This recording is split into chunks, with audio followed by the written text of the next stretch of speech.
and I'm going to probably get in trouble for this, but I think there needs to be legislation on youth sports. There are too many injuries, too many kids getting burned out.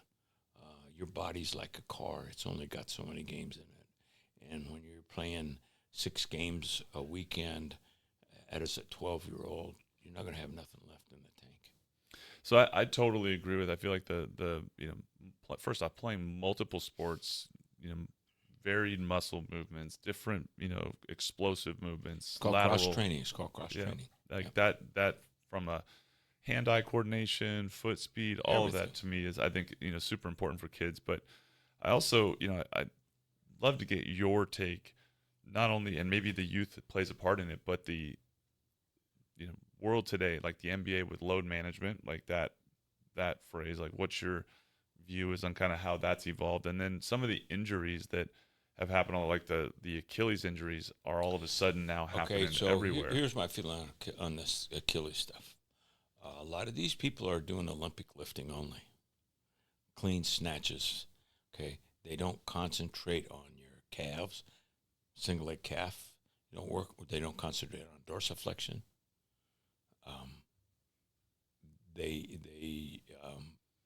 I think some of it are the shoes. I don't think I just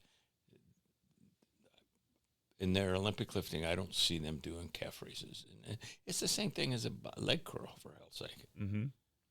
You gotta actually use weights for it. You don't need to walk around like a bodybuilder, but you still need to strengthen those muscles. Strengthen. So it's kind of a mix of all. And muscle group balance too. Your left leg and your right leg should be the same strength. Okay, if you're right-handed, your left leg's your dominant leg. Yep. If you're left-handed, you're right. Okay, so that means naturally that leg is going to be stronger and bigger. So you need to work on circumference and strength. Counterbalance the weight. Yeah. So you think it's kind of a collection of all of it, a lot of that early, the wear and tear early, the shoes, the weight training. When you look at those, obviously Jason Tatum's, Damian Lillard's, Durant's was the original, but like the list of the guys that have had them in the way the injury happens, like watching it as a former basketball guy, that is just a normal, natural. You do that 100 times a game, where you stop and you reach back. So, like, if you were trying to, address that, what would you be recommending to guys to start avoiding that? If you're looking at, the strength training. Well, the strength training, number 1, 2, is what I do, and I always have. I have them do 3 different angles on calf raises: toe straight ahead, toe out, toe in. I remember those, yeah. Okay, so that takes care of that whole muscle group area, and you've got to be able to dorsiflex. You've got to be able to flex your foot, and a lot of people. So when you're doing calf raises, a lot of time people only do mini ones. I even yelled at you about that. Get that heel to the floor.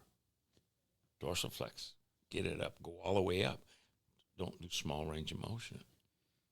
Because you're not doing small range of motion on the floor. Yep, because that's always like that. They're sticking the foot back to go. And do you like in terms of load management and kind of that deal? I find it, the arguments both compelling on the sides of like they're playing at such a higher pace now. There's more. The games are faster. There's more shots, more possessions. That leading to it, and then there's also just, maybe the generation. How many games they got on their body?